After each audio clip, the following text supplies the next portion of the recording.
perlu dilihat lagi. Nanti pengenalan kepada Bapak Ibu guru yang lain. Nah, nanti untuk di ini nanti ada lebih dalam lagi sebentar. Ini untuk daerah jam ini. Nah, ini juga mungkin Pak Win yang seperti loncat jauh gitu ya Pak Win. Iya, 2 kaki tanpa awalan ya, lompat. Nanti ditandai titik pertama, nanti lompat 2 kaki. Nanti jaraknya diukur. Gitu ya. Berapa kali dia? Ya.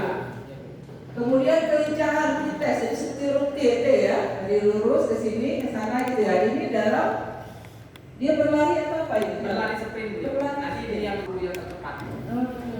Ya. Nah, untuk tahun yang kemarin itu siswa datanya dikirim secara online.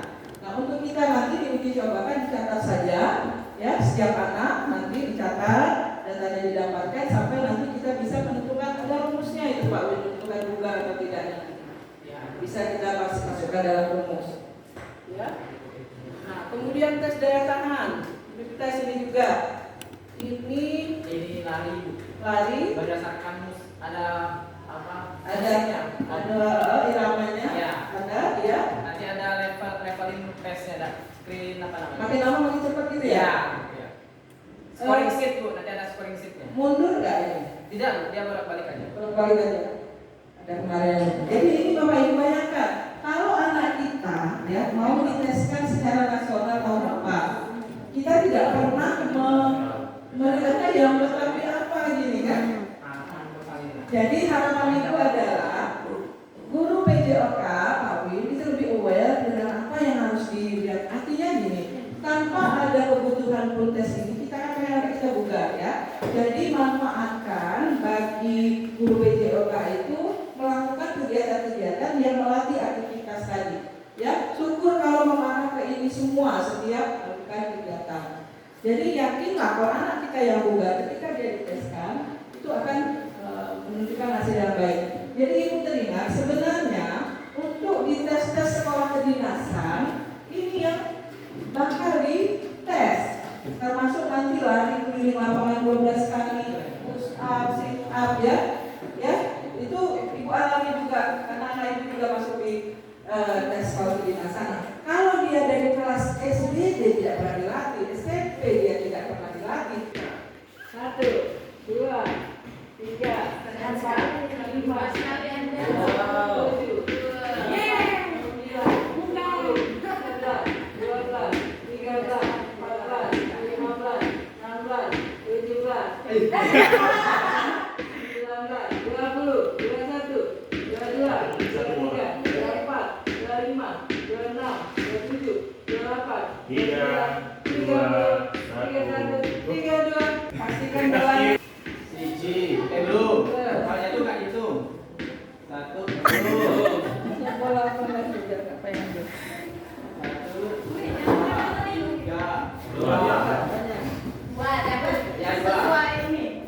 ada kataran ya.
9, ini bukan 11, 12, 13,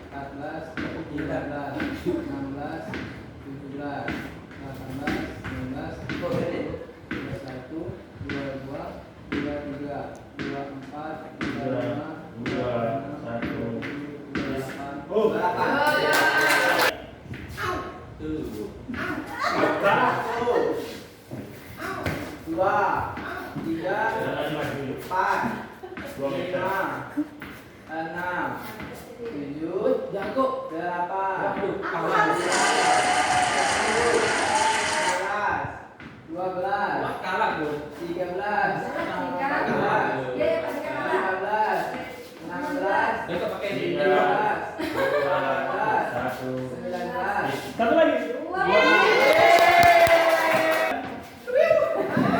Oke, yuk. Bujai, latihan jumro nih Bujai. Teng, teng, teng, teng. Ya, dapat jumro. Ibu Jai. Satu, dua, tiga, empat, lima,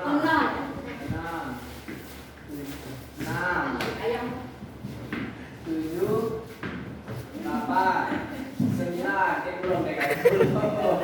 11, 12, 13, 14, 15, 16, 17, 18, 19, 20. Lupa kaki. Oke. 1, 2, 3. Kekuatannya tidak sama. 2, 3, 4, 1, 2, 3, 4, 5,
Oke, alright.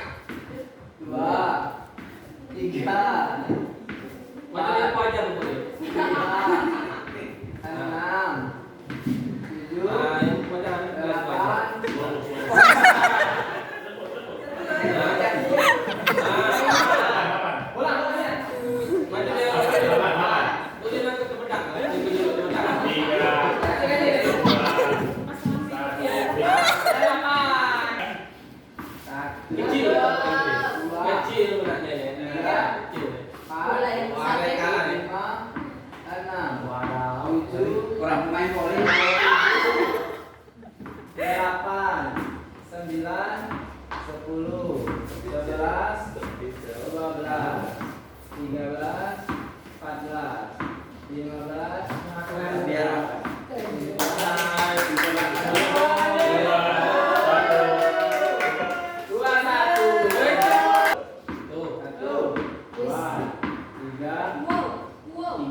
21. Stop.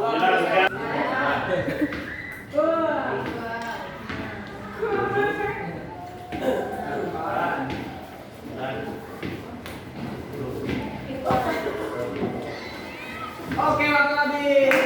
Berubah lagi. Ternyata ini loh jawabannya semua. Di sini ada jawabannya kenapa berubah. Jadi dalam integrasi itu ada beberapa cara. Tadi sudah kita jelaskan. Bikin intrakurikuler, kurikuler, ekstrakurikuler, dan budaya sekolah.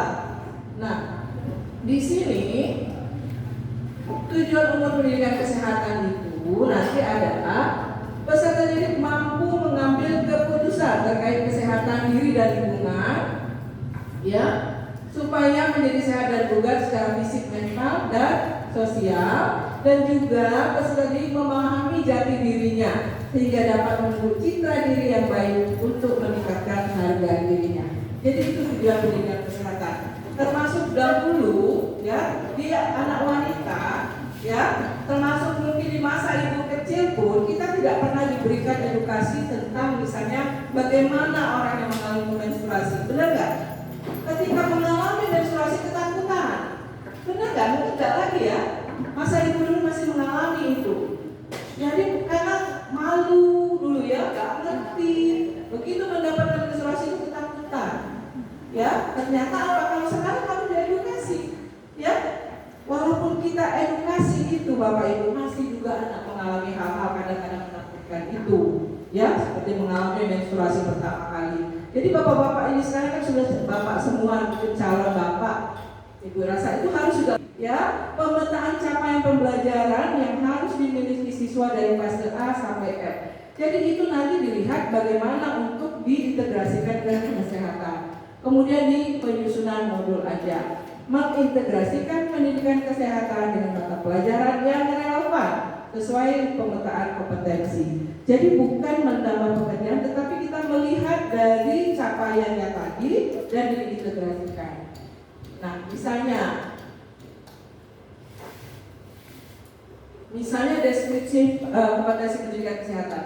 Perilaku hidup bersih menunjukkan kemampuan, ya, untuk memperhatikan perilaku, kesejahteraan mental, literasi kesehatan, dan berkontribusi di komunitas yang sehat. Ini elemennya. Nah, tahapan selanjutnya menyusun peta kompetensi literasi, memetakan kompetensi kesehatan berbagai mata pelajaran, dan membuat modul ajar dan modul proyek yang telah mengintegrasikan kesehatan. Jadi kita lihat lagi fokusnya.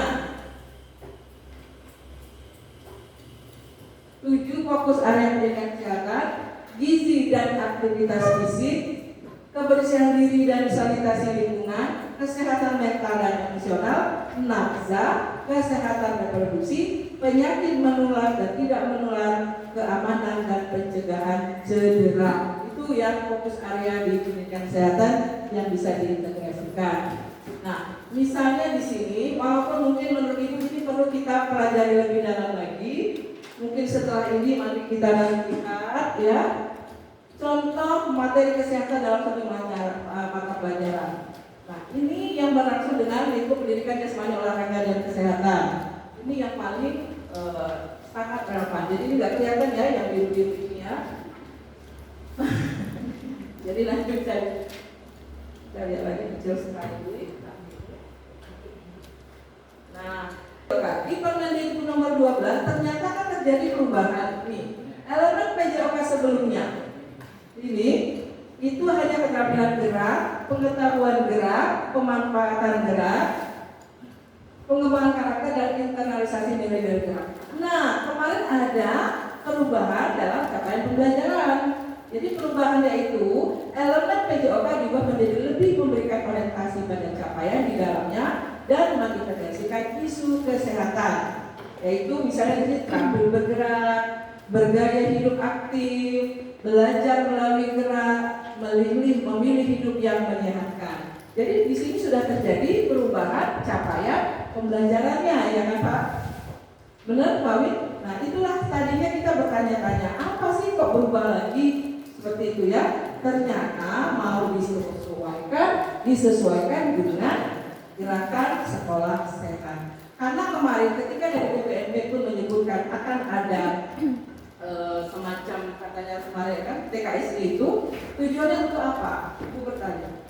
Kalau tujuannya memang memetakan seperti di ANBK, ya, dipetakan, ternyata nilainya kurang di ini, maka akan ada intervensi, ya, akan ada benahi. Nah mungkin mudah-mudahan seperti itu nanti pada saat kita dilakukan tes kebugaran siswa Indonesia akan terpetakan kebugaran anak Indonesia, terutama sekolah tentunya kita berharap anak-anak kita itu sebelum ada pun aturan itu dia sudah harus terbuka. Apalagi dengan adanya sekarang lebih ditekankan, difokuskan pada masalah kebugaran tadi, maka ibu berharap semua kegiatan sekolah kita ini selalu mengarah ke sana, terutama di guru-guru olahraga, ya. Bahkan mohon maaf, kalau ada guru olahraga itu, mohon maaf Pak William, banyaknya bermasalah. Ini misalnya di perencanaan untuk pelajaran IPA. Di IPA itu kira-kira di mana yang bisa dimasukkan tentang yang menunjukkan tentang kompetensi kesehatan. Nah, itu kan. Keamanan itu apa namanya? Lingkungan ada sudah bisa. Kemudian ada SMP ya. SMP ya, gaya hidup berkelanjutan. Maka topiknya membuat perwarupa sistem pengolahan sampah di satuan pendidikan. Perwarupa itu apa sih? Bu, Puri, perwarupa bentuk atau Purwa. rupa kan misalnya ya. Purwarupa ya, semua bisa ini. Ya, menyediakan program ini sesuai bakat minat dan kegiatannya diupayakan peningkatan literasi pendidikan kesehatan. Jadi di pramuka itu di kepramukaan, bukan pramuka ya, kepramukaan. Kita belajar, anak-anak belajar tentang kesehatan. Begitu. Untuk di ekstranya. Nah, misalnya di olahraga juga, seni dan budaya juga, pecinta alam, jurnalistik. Semua diajarkan yang mengarah pendidikan kesehatan. Nah, untuk integrasi sebagai budaya sekolah, nih sehat bergizi. Sehat bergizi tadi makan makanan bergizi 1 minggu sekali ya sudah jalan. Sehat fisik, senam 1 minggu sekali jalan. Peregangan jalan. Sehat imunisasi dilakukan. Dalam sehat jiwa, apa yang mau kita lakukan dalam pembiasaan itu? Misalnya tadi apa? Di dalam sehat jiwa tadi termasuk apa? Doa sebelum Ya. Kemudian ada lagi. Tidak ada bullying. Ya. Itu kan harus sehat jiwa ya. Nah, maka di dalam sehat jiwa itu juga termasuk kita buat dalam kebiasaan bagaimana supaya tidak terjadi bullying atau perundungan. Itu. Kemudian di sehat lingkungan. Jadi ini integrasikan ke dalam budaya sekolah. Budaya sekolah didapat dari mana? Dari pembiasaan. Ibu kemarin sudah pernah belum memberikan budaya sekolah di sekolah? Sudah ya? Materi kita sudah sempat. Tapi kasihan ya, nggak sempat ya. Jadi budaya sekolah itu nanti akan kita selipkan juga nanti seperti apa sih budaya sekolah itu. Jadi kami peroleh dengan kegiatan yang secara terus-menerus melalui pembiasaan. Ya. Nah, jadi intinya adalah tidak ada satu bagian yang tidak terhubung dalam satu kegiatan. Jadi dalam komponen KSP studi kurikulum satuan pendidikan itu juga adalah secara bentuk dari segala pengelolaan ada di sekolah dituangkan dalam kurikulum satuan pendidikan. Jadi kita tidak usah merasa ini masuk lagi tentang kesehatan di kurikulum kita letih. Itu ya kira-kira kan banyak. Dulu Adiwiyata masuk lagi gitu ya, karena kita memang belum menyadari apa yang manfaat dari materi yang dikuatkan diintegrasikan. Tapi ternyata sekarang pemerintah itu sebenarnya dalam capaian pelajaran sudah memasukkan semuanya itu. Tinggal kita petakan yang mana, ya. Maka di dalam dalam intrakurikuler, dalam kokurikuler, dan di dalam ekstra, bahkan di budaya sekolah itu bisa terintegrasi tentang pendidikan kesehatan. Jadi jangan sampai kita berliterasi, tetap literasi kesehatan. Termasuk nanti kalau mau ini panduan tentang GSS 2024 silahkan buat sebagai apa untuk bacaan anak-anak. Nanti ya, bahan buku untuk literasi, bahan literasi. Panduan GSS 2024 seperti itu. Ya, oke Bapak Ibu semua untuk materi yang penting yang prioritas rasanya sudah